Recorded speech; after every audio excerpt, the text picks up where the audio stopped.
Om Nithyananda Paramashivoham.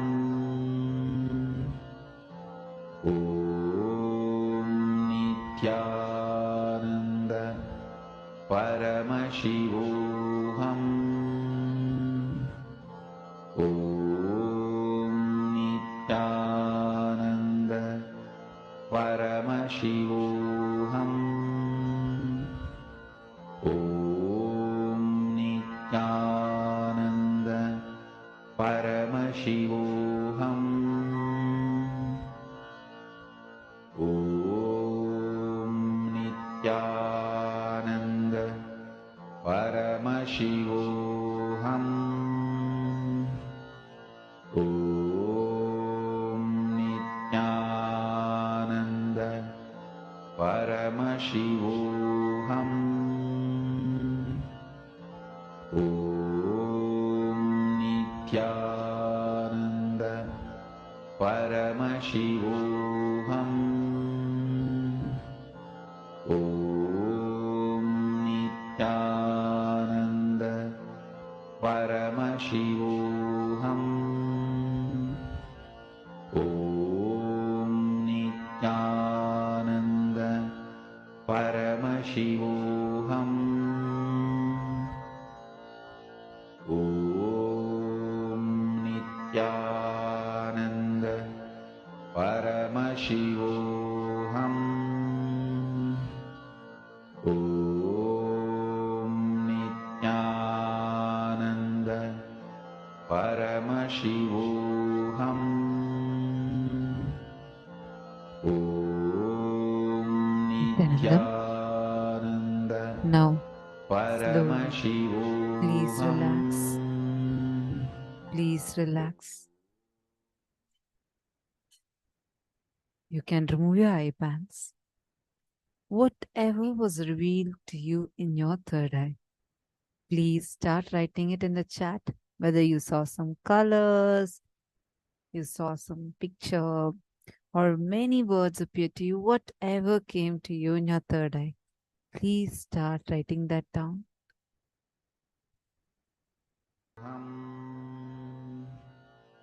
Om Nithyananda Paramashivoham. Om Nithyananda Paramashivoham. Om Nithyananda Paramashivoham. Om Nithyananda Paramashivoham. Om Nithyananda Paramashivoham. Om Nithyananda Paramashivoham. Om Nithyananda Paramashivoham. Om Nithyananda Paramashivoham.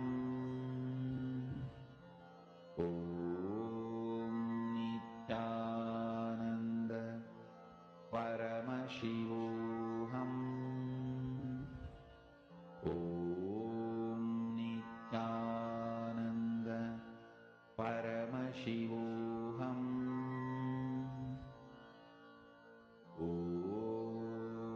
Nithyananda Paramashivoham. Om Nithyananda Paramashivoham. Om Nithyananda Paramashivoham. Om Nithyananda Paramashivoham. Om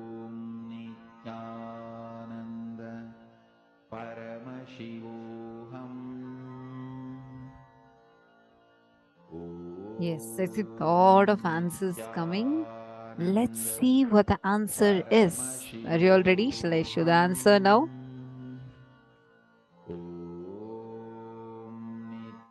Okay, I'm going to be now showing what the answer is.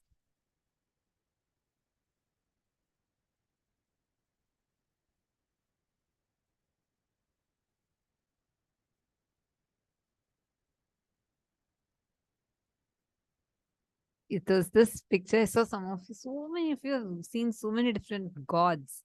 Actually, maybe all these are the different deities that each of you might be relating with Swamiji as. This is Swamiji just at the age of 3. And Swamiji started his very first Chaturmasya. So it is that picture. This is a picture of Swamiji, and this is what was shown. How many of you feel you are manifested?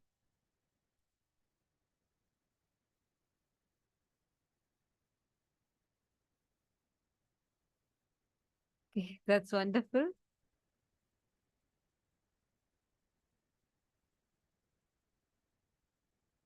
Yes, me.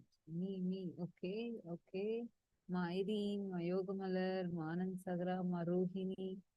Okay, that's great. Ma Radha Prabha. So many of you are saying you have manifested. That's really wonderful. Now, let's go into the next session. In this segment, now, Swamiji is going to be revealing to all of us. See, we all just learned the power of third eye, right? The next session, Swamiji is going to be revealing to us how all of us are endowed with extraordinary energy and the science of how you can 3D print the reality that you want. What is the possibility that your inner space has? We are going to learn the science of Chidambara, the inner space. What is the power of our inner space? Now from Swamiji. Let's listen intensely.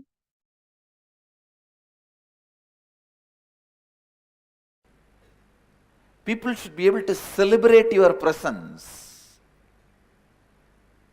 If people around you celebrate your presence, you are a sannyasi. Otherwise,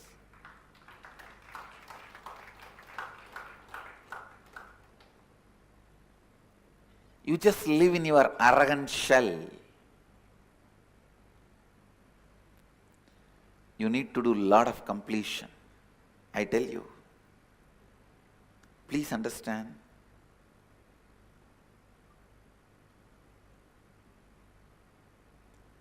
These are some of the law of life, may look paradoxical,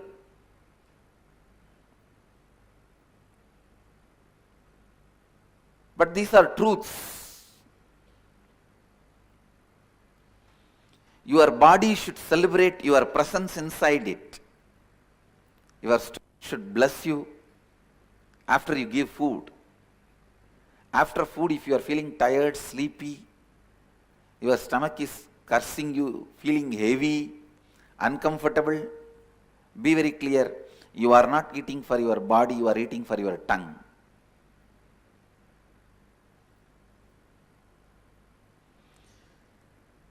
Few inch muscle can destroy your whole life. Your body should celebrate your presence in it.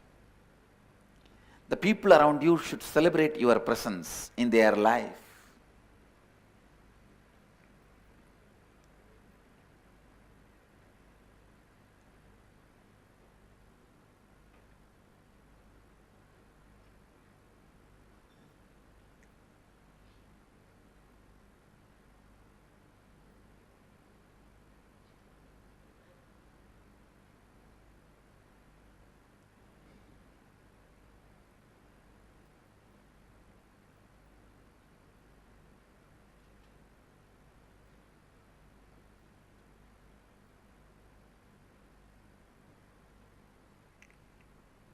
Somehow this not being in tune with life is considered as one of the spiritual quality or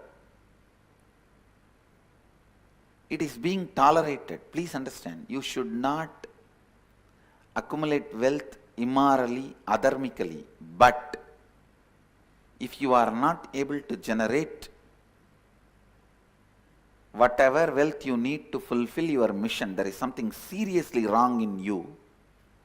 Your goal is not as you declared.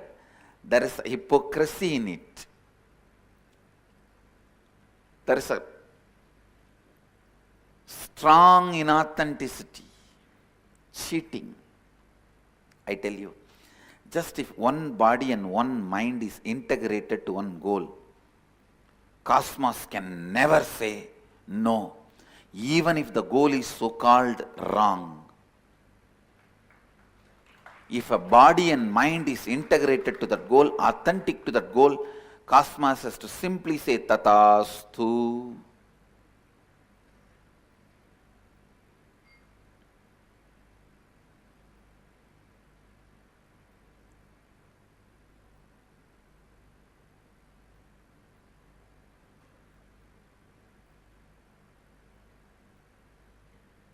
From Tiruvannamalai Mahant, I received a mail. I am not able to run too many staff, no income, I will drop 2 staff.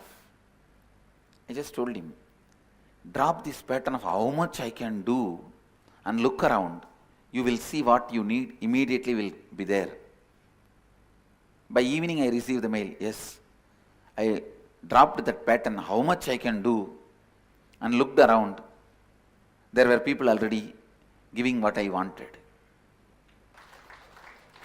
Understand the practical, what you call as practical problems are nothing but your arrogance, abusal behavior to life, constantly imagining by retaining your arrogance and cunningness, incompletions, you can be successful. Understand, law of life does not work that way. It is only with completion, establishing yourself in the space of completion, anything great can express through you. Immediately we start thinking, no, there are millionaires, billionaires, are they all in completion or what? When they can all accumulate what they want, why not me? First thing, how do you know they are not in completion? Maybe they built the completion in the past births. That is why they are able to handle that huge responsibilities in this birth. They built enough inner space in the space of completion. Or if they don't have completion, wealth may be around them, but they may not be living it. The zeros growing in bank is not wealth. The heroism you feel inside you is wealth. The possibility you feel inside you is wealth. Even if there is billions and billions in the bank, trillions in the bank, and if you are not carrying possibility in your being, I don't call it as a wealth. If you are carrying possibility and just making what you want to happen go on, I'll call that as wealth.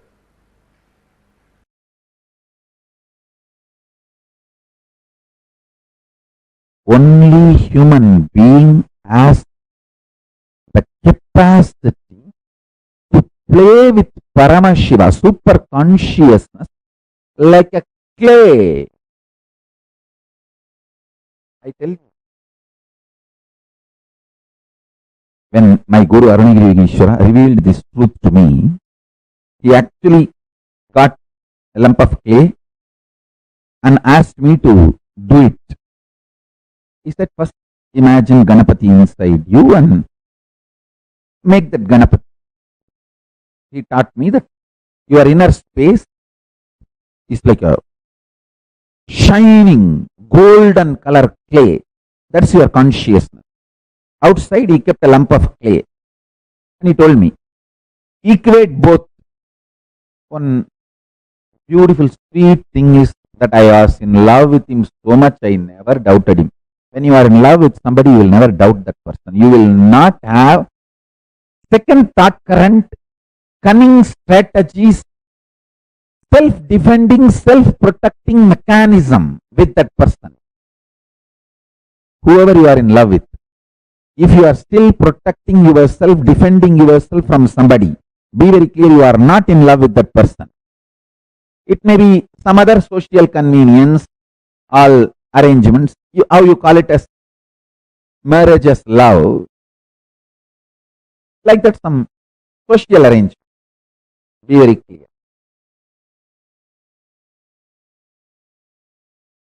And he was sitting in the same position which I am sitting now. With left hand, he was holding small, like a needle, cleaning his teeth. Very casually. That's the way he will talk to me. So he was instructing me in Tamil to see my inner space, my ability to visualize, and the clay outside as one and the same. When he said, I just saw. Then he said in Tamil, Puliyar Purra. Means make Ganapati, make Ganesha.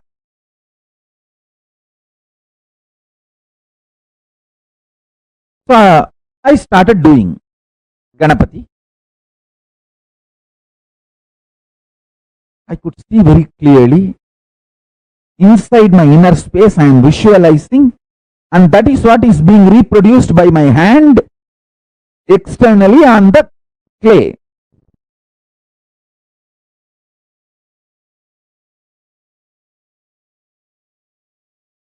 By the time I was about to complete, that greed came in me. Wow! Now Ganapati is going to manifest in me, because inside that gold color conscious Ganapati is ready. So without even completing, it's the completion of a idol or a statue in Hindu tradition means the eyes should be opened. That's the final touch. The eyeball that will be opened, that is a completion. Without completing it, due to this greed, I took my hands off from the clay and started seeing inside. Wow, Ganapati is sitting. And I saw slowly it started melting down.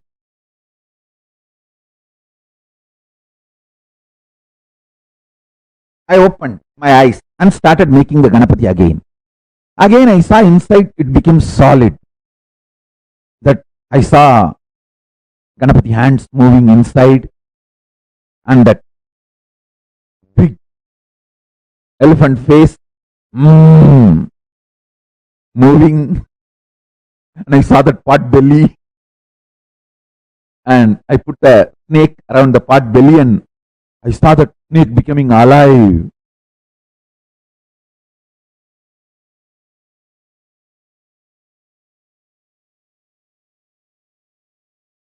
Then I decided to hold the visualization inside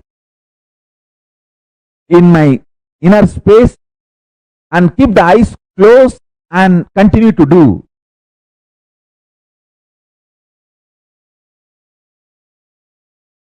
Maybe 10 or 15 minutes.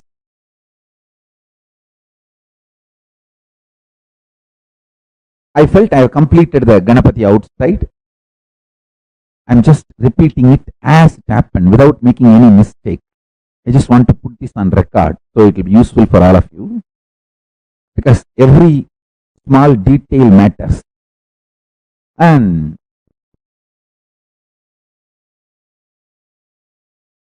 finally I opened my eyes and put the eyes for Ganapati, opened his eyes. The three eyes supposed to have. Ganapati is considered to be three-eyed. All four of them, Ganapati, Subramanya, Paramashiva, Parashakti, all four of them are considered as three-eyed in Hindu tradition. So I put Ganapati also the three eyes. and opened all the three eyes.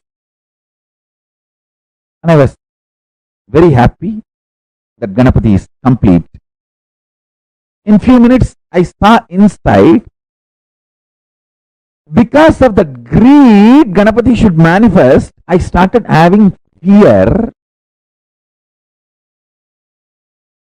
Because the greed and fear always comes together.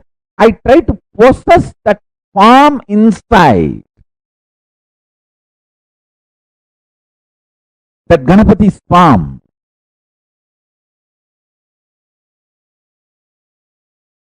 I saw when I tried to possess, it was just melting down, melting down, melting down. The Ganapati I made outside out of clay is not melting down. He is just nicely sitting. Means the Ganapati you made him sit, he is sitting there nicely. But the Ganapati I made inside is melting down, not stable.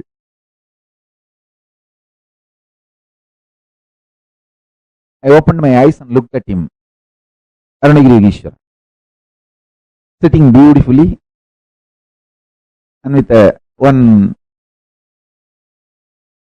corner of his eyes, enjoying the whole thing I am going through and cleaning his teeth. He will always get a small neem stick. Ask me to get the neem stick, and in that neem stick he will pick up one small piece, and then with that neem stick he will be going on cleaning. All of you should develop the habit of cleaning your teeth. Your tooth cleaning, that stick should be neem stick. And once in a while you should also bite that and take the juice inside. It will be very healthy form of keeping your not only teeth clean, the hygiene of the whole mouth will be very high. If you taste neem, if you start tasting neem, the dental hygiene, then the tongue, teeth, lips, the whole mouth, hygiene of the mouth will be very high standard, very high quality.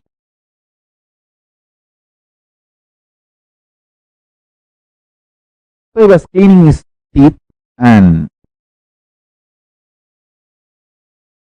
I looked at him and told him in Tamil, Sami, Nikkala Sami, means I am telling it's not stable. He responded in Tamil, Senju paru Sami. He said, do it and see. Then I responded back in Tamil, Senju paathen Sami. I did it. I tried.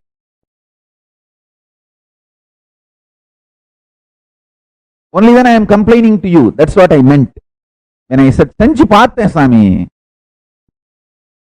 Then he replied, Sonnada mattu seyyi Sami. Kandadayella yen seyyira. He told me, do only what I said. Why are you doing whatever you see or the other things? Then I asked him, no, I did only what you told. Sonnadhuva Sanjay Swami, where enna panna?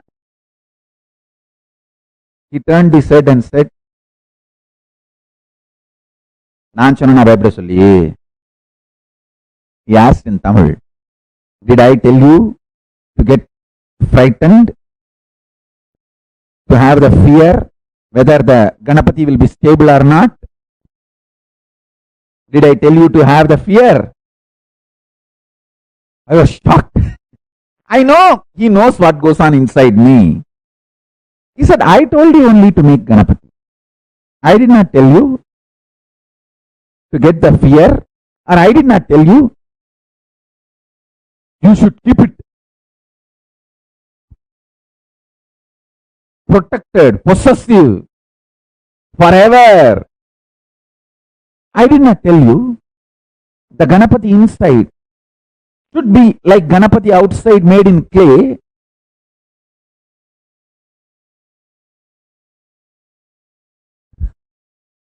I just realized I did, which he did not tell.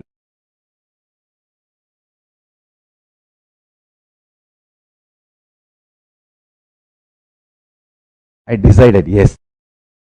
So the consciousness inside me, out of that clay, I made Ganesha. From that same clay, I made fear and I made greed. That fear and greed was acting like a water and dissolving the Ganapati I was making. Oh God. Listen. All your fears, your greed is the dissolving agent to dissolve the great manifestations which you are struggling to manifest.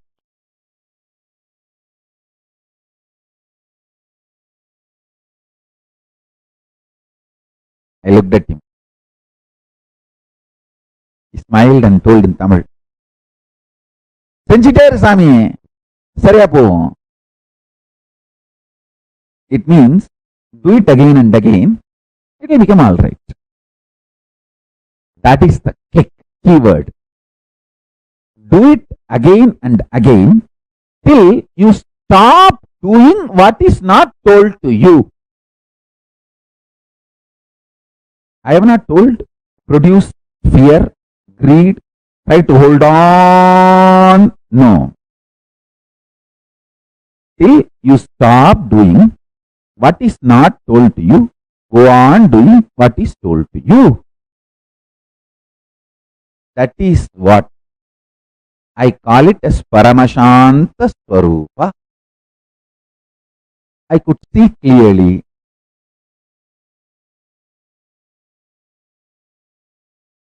Simply Ganapati manifested.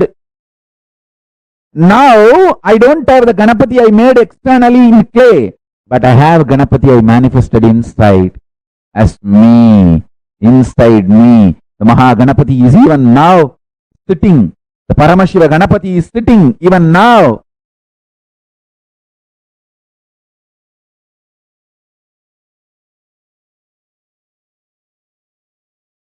Smiling, waving his head, blessing. He is sitting even now inside.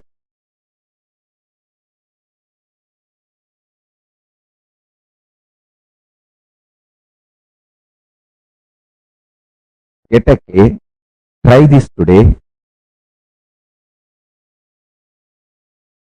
If you are feeling bored or tired, just rest. Try again tomorrow. Just casually try to play with this powerful cognition today I gave. For a few days, you will realize that biggest click will happen inside you. Your unnecessary stupid fear and greed and you giving life to it is the reason for why you are not manifesting what you are supposed to consciously manifest.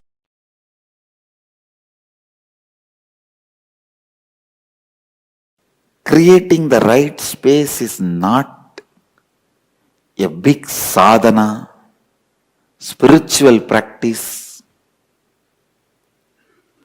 not some big achievement. Just stop believing it is impossible. Stop identifying with how you achieve something in your life. Like first you find a job and then you find methods to impress your boss, then you get your promotion, then you conduct your meetings, and then you make PowerPoint presentations, impress people, higher promotions, have the money you want, and you continue to save the money, then achieve, buy what you want. Just give a break to yourself from this maths. Your strong belief everything can be achieved only by this math. That's all I am requesting you, because the Chidambara, the right inner consciousness, right inner space, you do not need anything, any practice other than expanding what you feel as you. If you have a headache, decide you are responsible for it. Then you will simply expand and understand you are residing in your head. If you think the headache is a suffering and it came for various reasons, you give up your ownership on that space, and that space is now declared as conflict zone. Please understand, it is just like China incursion. They try to come into your border, 10 kilometer, 20 kilometer, put some 20, 30 tents, and then declare that as a conflict zone. After they declare that as a conflict zone, they take a two strategic point and say, all right, you give up ownership over this 2 point, we will give up all these 18 points back to you. Negotiate, finally they get the 2 point and give up this 18 point. We think we won, and we come and give a big press meet note, media news that we won, boast ourselves. But actually what happened? We lost 2 points. 2 strategic points, which will be very useful for them if there is a war. It is exactly the same way Maya does. You will have a headache, agitation, slight stomach pain, maybe little pain in the calf muscle. The moment you accept all that as a disturbance by the external reason, over. Your Chidambara, your Chidakasha has shrunk now. Now that zone is already declared as a conflict zone. Now it is conflict zone. Now Maya can negotiate with you. All right, you don't disturb me in this area. Literally this negotiation goes on. Your authenticity is your ambassador who is negotiating. Please understand. Maya will say, all right, unnecessarily don't try to exalt yourself. Don't try to show you are a big guy. You are under me. I will relieve you from headache. But just be normal. Don't try to be extraordinary. Don't try to go on believe these foolish things this Nithyananda is telling you. You are extraordinary, you are God. No, you are under me. When you settle down, okay, what can be done? Let me be out of the disease. You settle down and now you feel you are healed. You come out and tell, see, I became all right, I became all right. But in the inner space, already you compromised. Please understand. The China incursion is the direct, straight, right example. It is continuously Maya is doing the incursions into you. Your inauthenticity is such, you go on allowing Maya to win, but you go on bragging you are winning.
Very beautifully, Swamiji gave us a really right understanding about our inner space.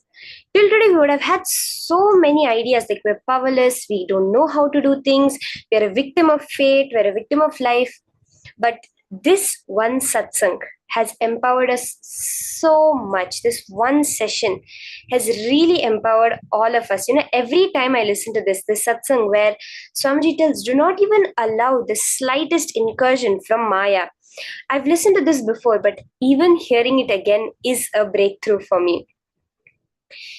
When the smallest of any small thing comes up, the smallest of things, 2 more minutes, let me sleep in the morning. Or today, no, let me just do it tomorrow. These small things, when we ferociously deal with it, when we deal with it with our all, Swamiji gives the example from his life.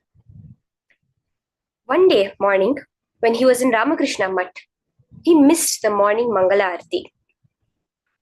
The first morning routine which happens in the Ramakrishna Mutt. He did not say, oh, where can I complete? Where is my blind spot? Why did I miss it? No. He took the ferocious decision, no more sleep. Yes, he would have been awake only for 3 or 4 days, not that he never slept after that. But Swamiji says, no longer did sleep have a say in my life. No longer did I have to fix the way I ran my life based on my sleep. And he never missed Mangala Arati again. That is with authenticity dealing with the Maya. Then we can manifest any reality we want. As Swamiji said, if your reality is not manifesting, there is some inauthenticity in it. It's not. You have to understand this. Okay, this is a very subtle concept that Swamiji has explained. Now, I want to become a millionaire. The very fact you know that there is something called millionaire is the possibility life has given to you. If I say I want to become Paramashiva, that is the possibility life has given to me. Now, if you go outside, there'll be so many people, probably even people walking outside your door right now, who have no idea of what Paramashiva is. But the very fact you know it means life has given you that possibility to manifest it. Now, if it's not manifesting, then there is completion that needs to be done. Are we all understanding this? Okay. Now, in this round, now what we're going to be doing is exactly what Swamiji explained. In the mail that we had sent out, we had told everyone to get the clay and come. So I hope all of you have gotten your clay.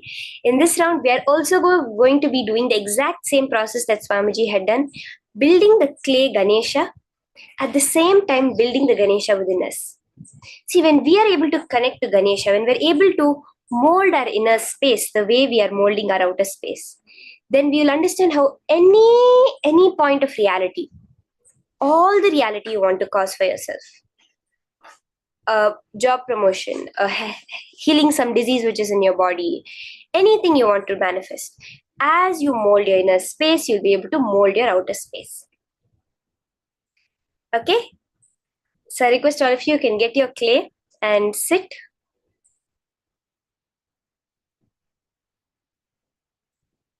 Sit ready for the process where you will now be visualizing your inner space as the golden clay of shining superconsciousness.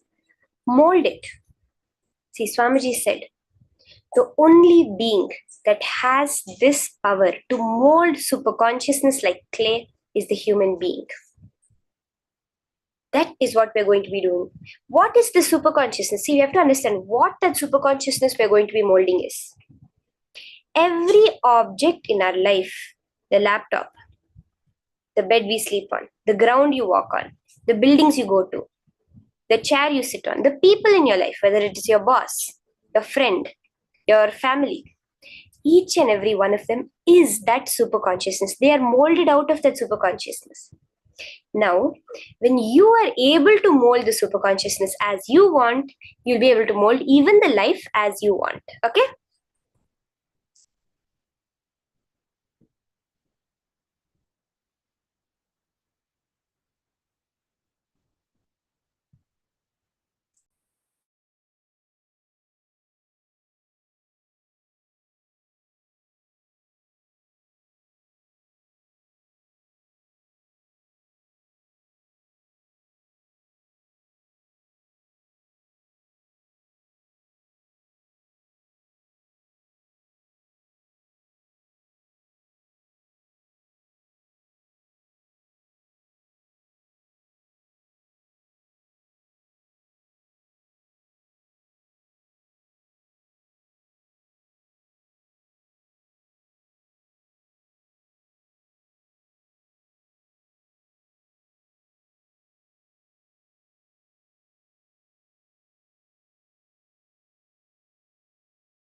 Now, we're going to watch a very, very beautiful video. See, I really love this video, and I was actually physically there when this was happening in 2010. Swamiji had come to the Engineers Hall, so the first ever kids program that had happened, the Engineers program that had happened in December of 2010. There, Swamiji had come and he had made all the kids sit, all the program kids sit, including me. And he said, I'm going to make a Ganesha. All of you are going to sit and do meditation, and whoever levitates are going to get this Ganesha. So now we're going to be watching that video of Swamiji himself making a clay Ganesha. How many of us are excited for this? We're going to watch Swamiji himself making the Ganesha. Okay, and after that, we will also make the Ganesha. Are you all ready? So let's see this now.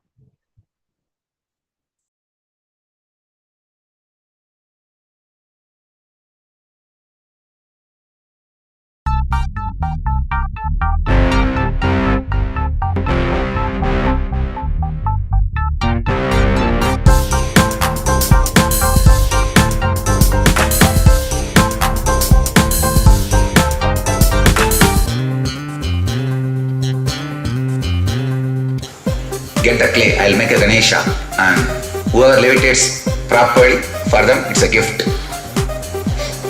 I feel up and I feel down. If I woulda leave the town. But my doggy loves me more than my wife. What else can I do with my life? All I want, I always got. What for I want, I'm clean for God. It never stops me from wanting more. Nithyananda, show us how we can be in the now. Nithyananda, show us how we can be in the now.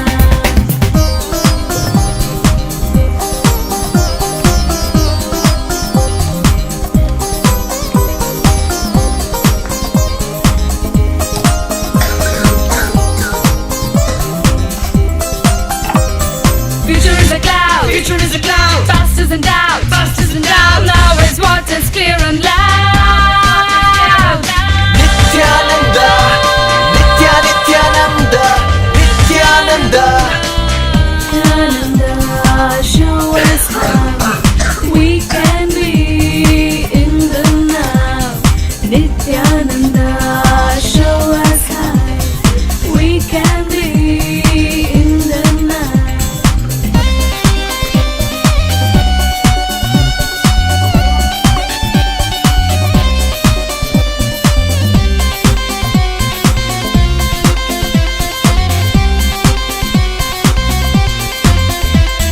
Nothing is ever wrong with me. It's always the other guy who mess with me.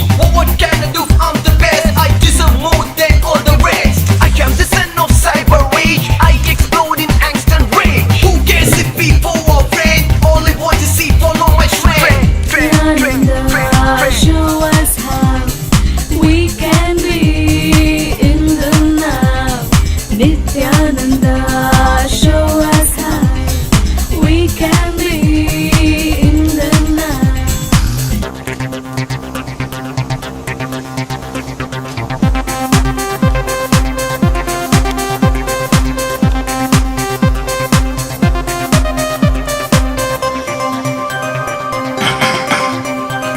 I hate to say I'm right, who am I? What I think is who am I? My mind inside is full of stuff. Most of the time, hard and rough. I don't even know what isn't me. That makes me react well before I see. Stress and anger filling my gut. Twisting, turning, wrenching my butt. Did you see that? You'll show me how. You give the right to know how. What to do when I feel low. I wanna get out of it somehow. I need your help, Nithyananda. None other than Nithyananda. Nithyananda, show us how we can be in the now. Nithyananda, show us how we can be in the now.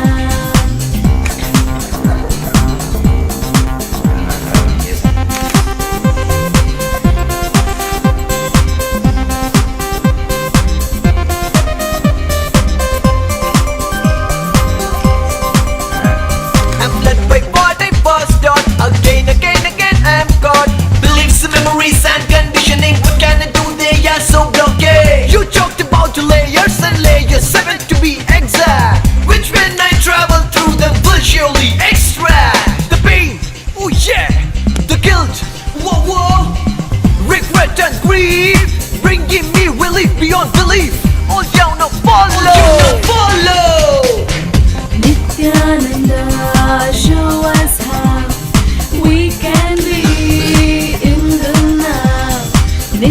Nithyananda, show us how we can be in the now.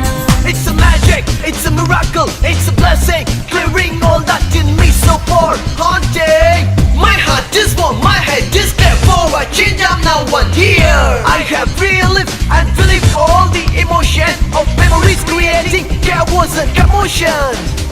My files are wiped and clean of all the virus in my mind machine. Nithyananda, show us how we can be in the now. Nithyananda, show us how we can be in the now. Future is a cloud, Future is a cloud, past is in doubt, past is in doubt. now is what is clear and loud. Nithyananda, Nithyananda, Nithyananda. Nithyananda, show us how we can be in the now. Nithyananda, show us how we can be in the now.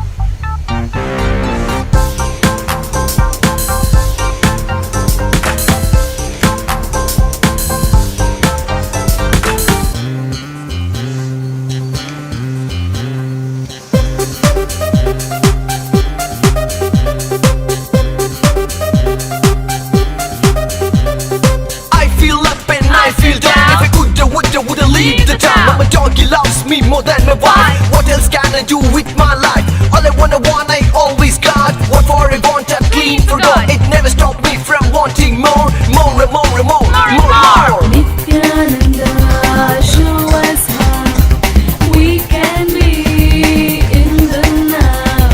Nithyananda, show us how we can be in the now.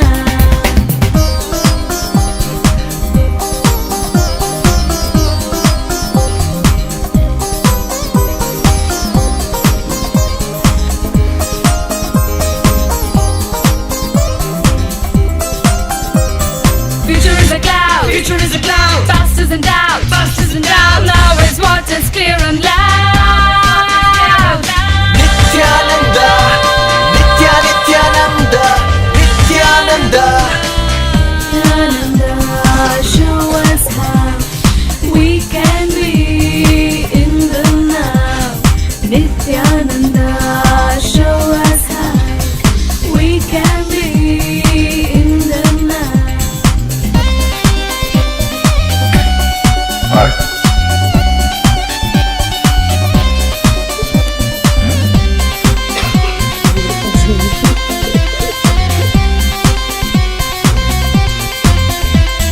Nothing is ever wrong with me. It's always the other guy who mess with me. Well, what can I do? I'm the best. I deserve more than all the rest. I am the son of cyber rage. I explode in angst and rage. Who cares if people are friends? All I want to see, follow my trend. Nithyananda, show us how we can be in the now.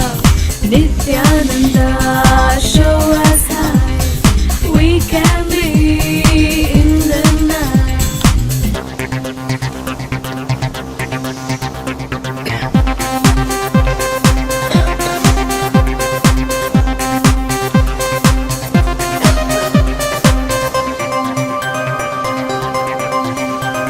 I hate to say I'm right, who am I?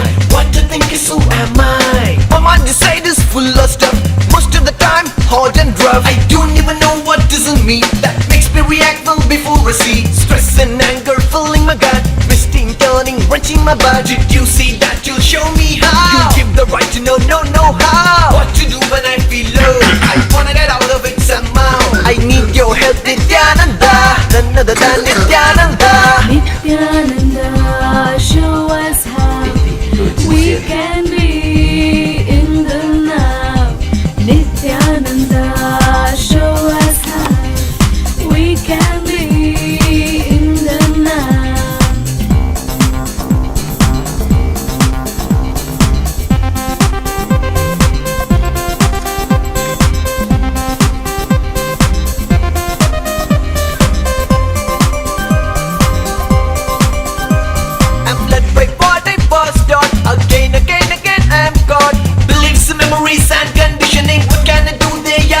okay. You talked about layers and layers, 7 to be exact, which when I travel through them will surely extract the pain, oh yeah, the guilt, whoa whoa, regret and grief, bringing me relief beyond belief. All you now follow. Nithyananda, show us how we can be in the now. Nithyananda, show us how we can be in the now. It's a magic, it's a miracle, it's a blessing, clearing all that in me so far haunting. My heart is warm, my head is clear, for a change I'm now one here. I have relived and relieved all the emotion of memories creating chaos and emotion. My files are wiped and clean of all the virus in my mind machine. Nithyananda, show us how we can be in the now. Nithyananda, show us how we can be in the now. Future is a cloud, Future is a cloud, past is in doubt, past is in doubt. now is what is clear and loud. Looks like Ganesh, huh? Nithyananda, Nithyananda, Nithyananda.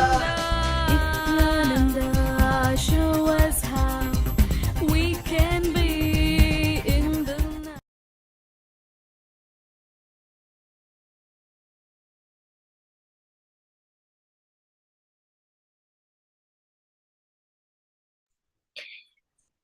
So beautiful how Swamiji made that, the details, the each and every jewelry of Ganesha that Swamiji added. I was just 5 years old, but I still remember this day, when Swamiji sat and made the Ganesha while we were all doing the meditation and the levitation. It's unforgettable experience. Now this same Ganesha we are all going to make, okay? When we are molding the Ganesha, so you can get the clay that you have, or else you can even get, if you do not have clay, you can get mud also from your backyard or anything. You can get mud, mix it with water. With that also you can make the Ganesha. Let's get ready to start.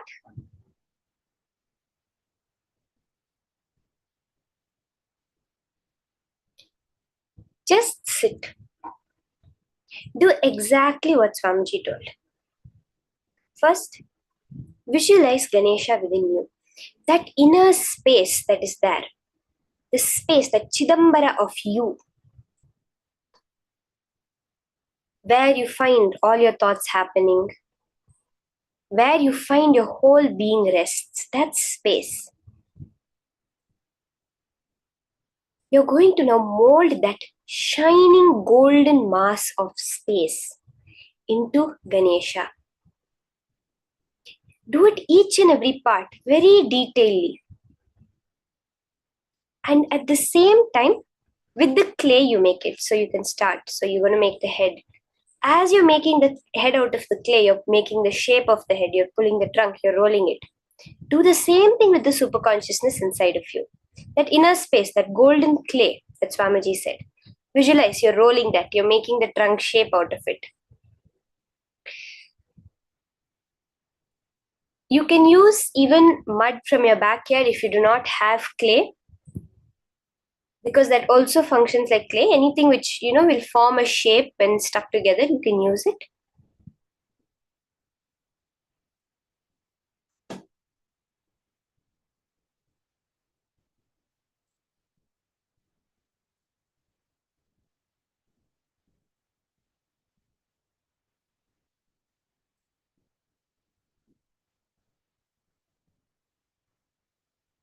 Usually in Gurukul, whenever we make Ganesha, we'll just go outside and where the plants grow, from there we dig the mud and we mix water in it to a right consistency and make mud and make the Ganesha out of that. So let's start.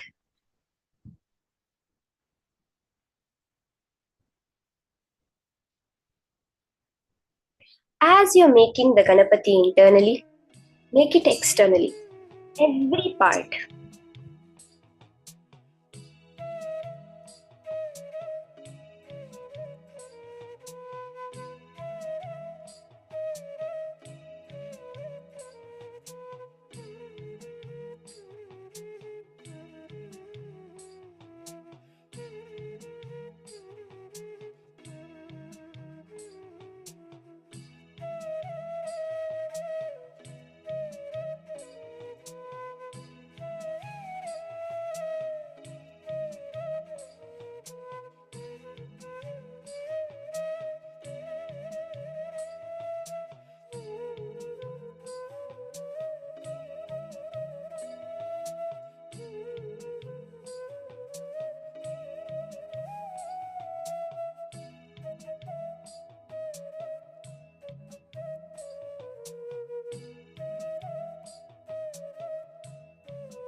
narrates to him beautiful story of Pusala Nayanar.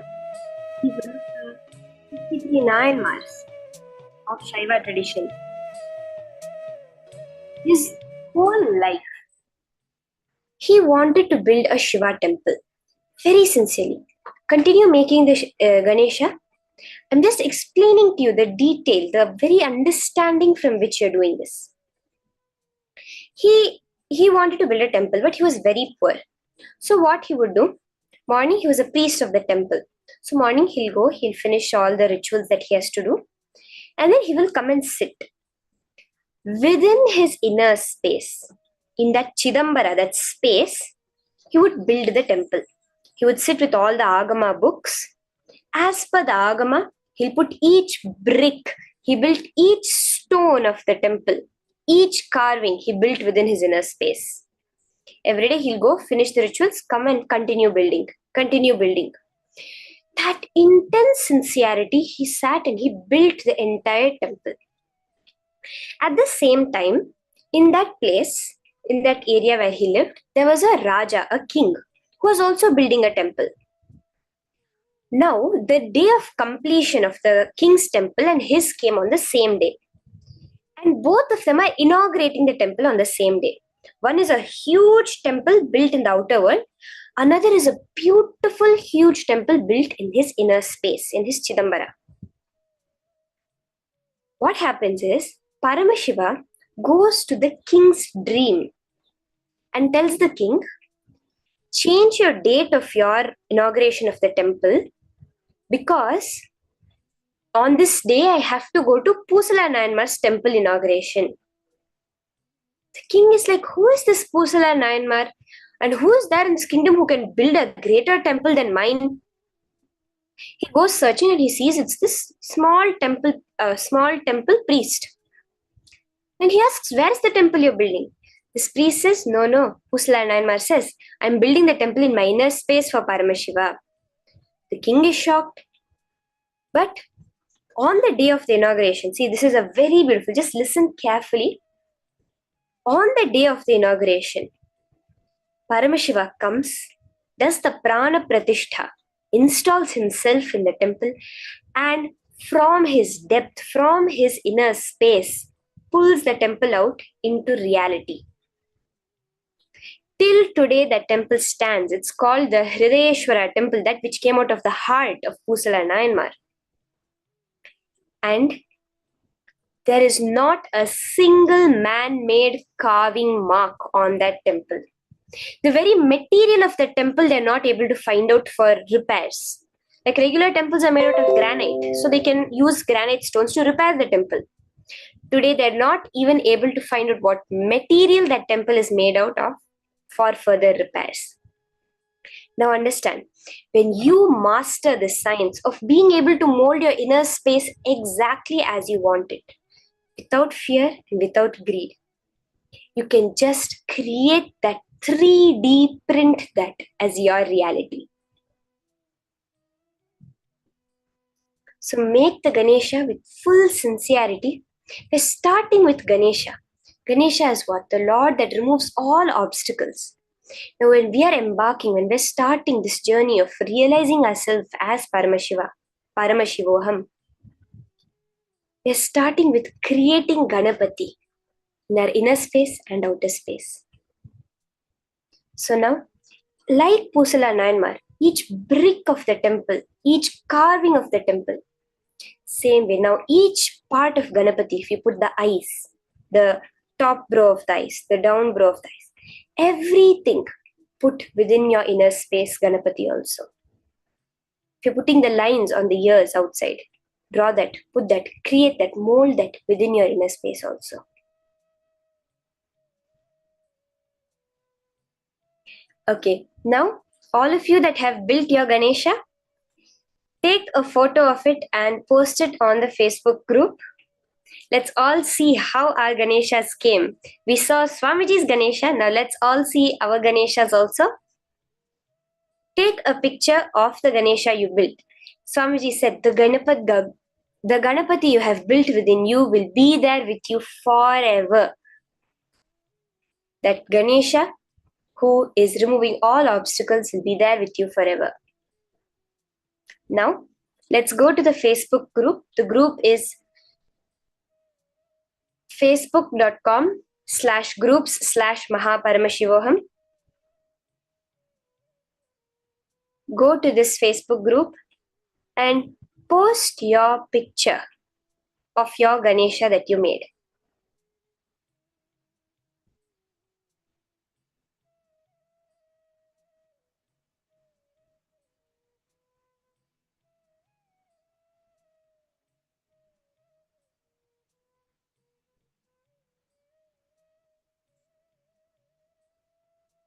So we'll take a few minutes for all of us to finish taking the photo and posting it on Facebook.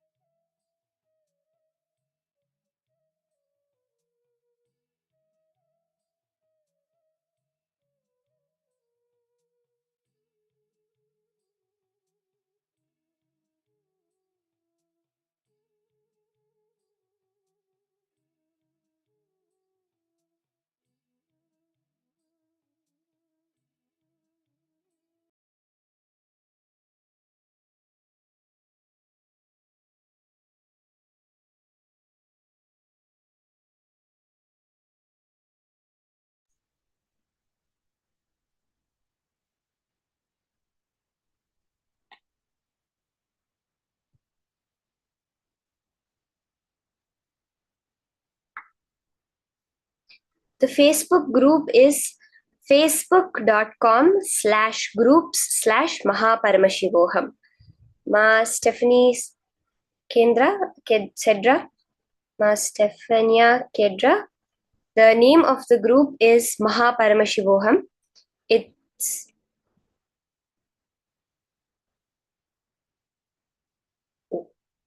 facebook.com/group/Mahaparamashivoham.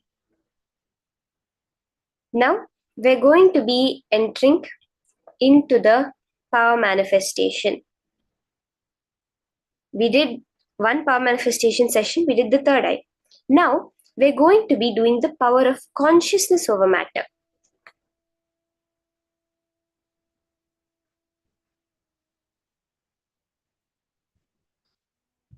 Basically, what is the power? Where we are going to be connecting with an object in the space of oneness.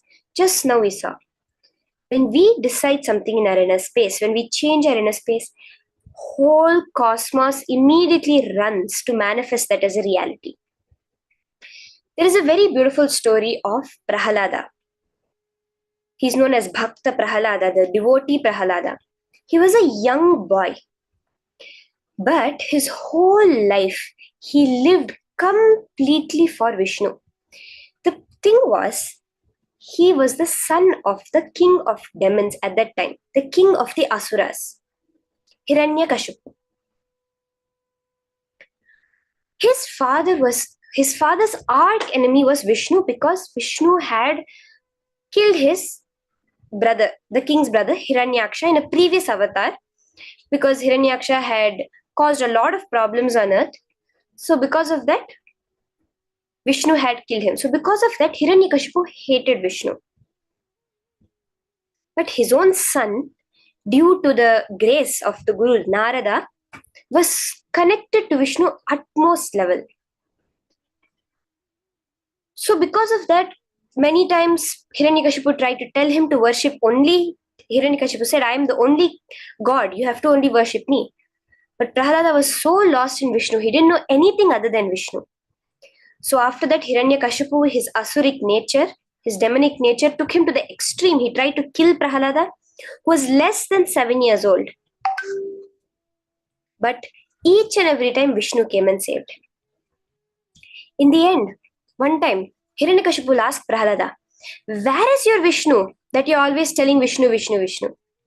Prahalada will say, he can be in this stick also, and he can be in this pillar also. Hiranyakashipu will tell me which pillar he is in. I will break it open and let's see if he is there. Now you have to know, Hiranyakashipu had a boon which he got, which he thought made him immortal. There were many conditions for the boon, like I cannot be killed by a weapon. I cannot be killed either in air or on the floor. I cannot be killed inside or outside. I cannot be killed in day or in night. So he had asked a long list of these kinds of things. I cannot be killed by an animal or by a man or by any higher deity. Like this, he had asked so many things which he thought made him immortal. So he asked Prahalada, where is this Vishnu of yours that you're constantly talking about? Tell me which pillar he is in. Prahalada just points, he is in this pillar. Swamiji says, Vishnu from Vaikunta got up and ran. Which pillar now Prahalada is going to show I have to be in that because of the sincerity, the authenticity of Prahalada. Just that integrity he had. Vishnu is there everywhere. Vishnu from Vaikunta has to get up and run to the pillar. And Hiranyakashipu goes and breaks open the pillar. And from within that, the avatar of Vishnu, Narasimha, comes, which is half man and half lion, the lion head and a man body. And by fulfilling all the conditions of Hiranyakashipu's boon, liberates the earth, the Bhumata, from that terror of Hiranyakashipu. That is the power of your inner space. You can make an avatar happen. You can make anything happen with your inner space's power. Starting with it. So making an avatar happen and all, this may seem like, oh, how can this be possible? This and all is too much. So we'll start. We're just starting with moving an object. One object we're going to be moving. The basic level. Now the name of this power, what do we call this power? Consciousness over matter. You would have heard mind over matter, where people, by using the power of their mental power, they're able to change the way the world is. In this, you're not using your mind. You're going to use your consciousness to change the way you see your world.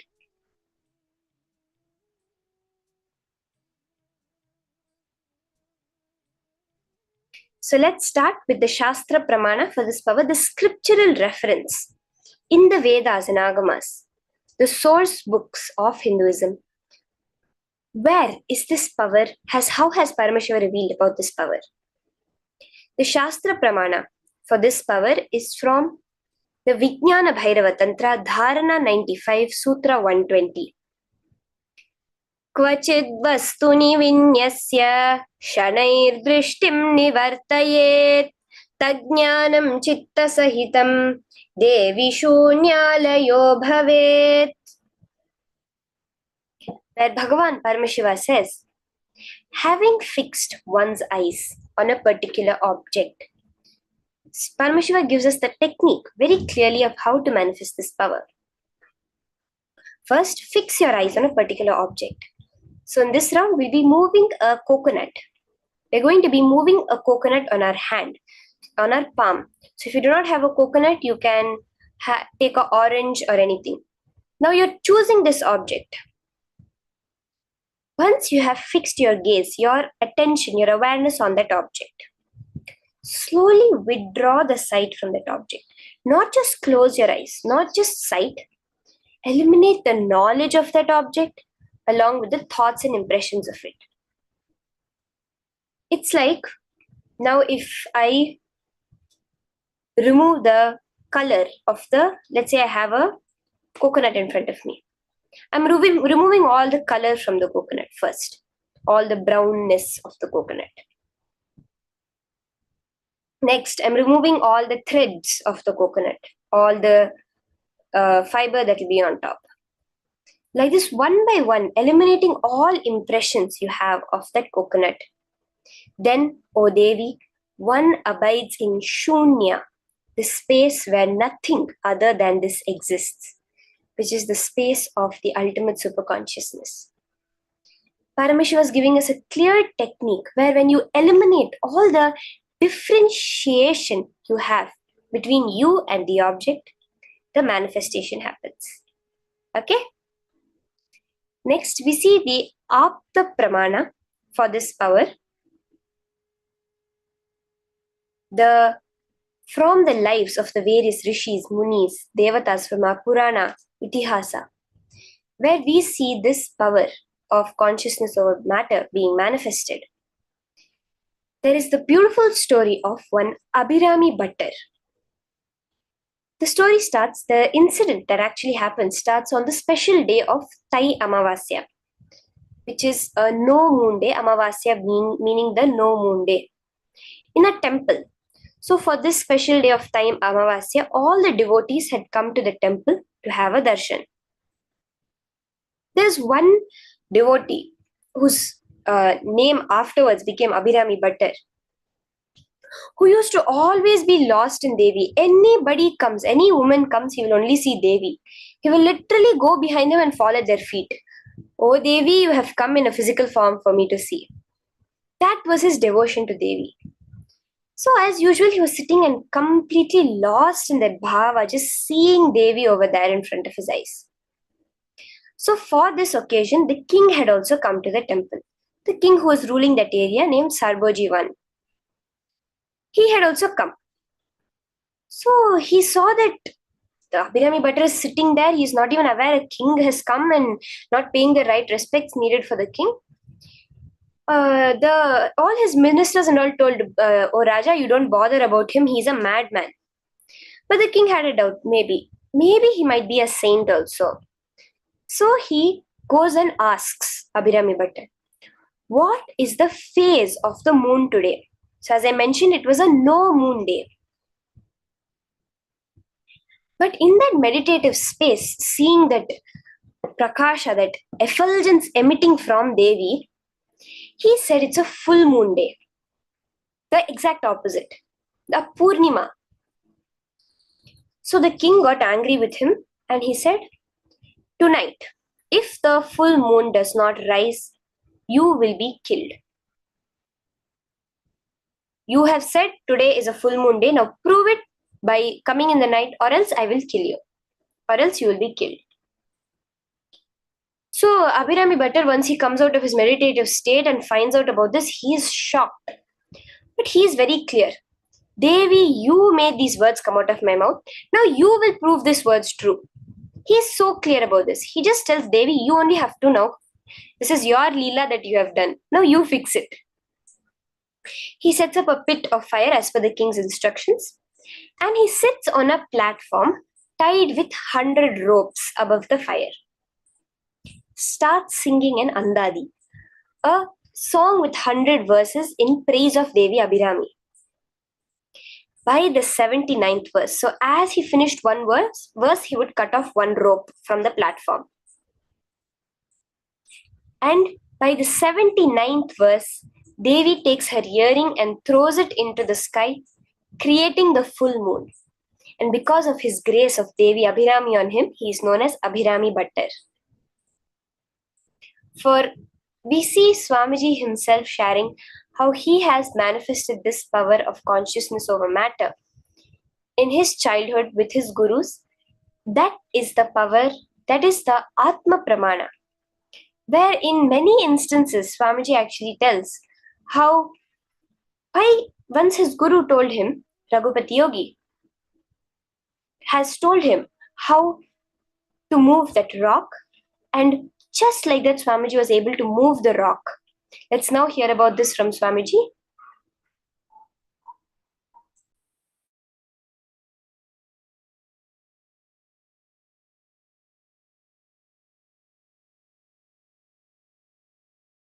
Raghupati Yogi will do all kinds of this weight lifting and everything.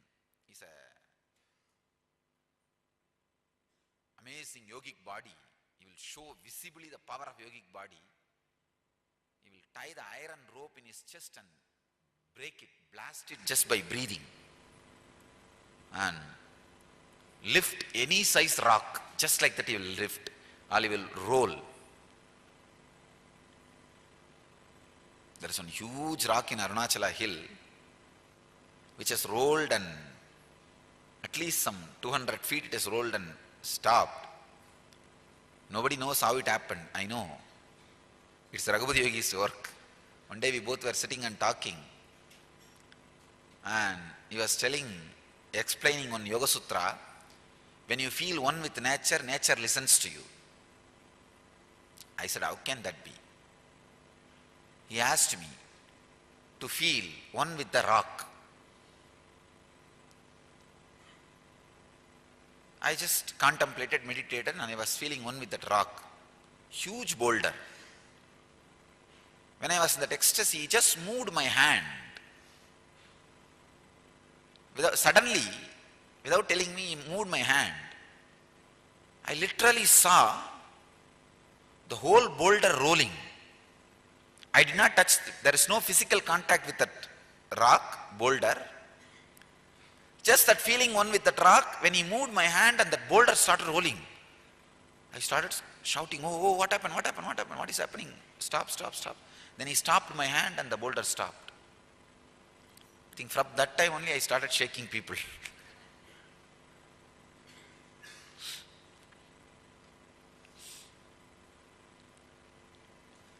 That was the first object responded to my movement.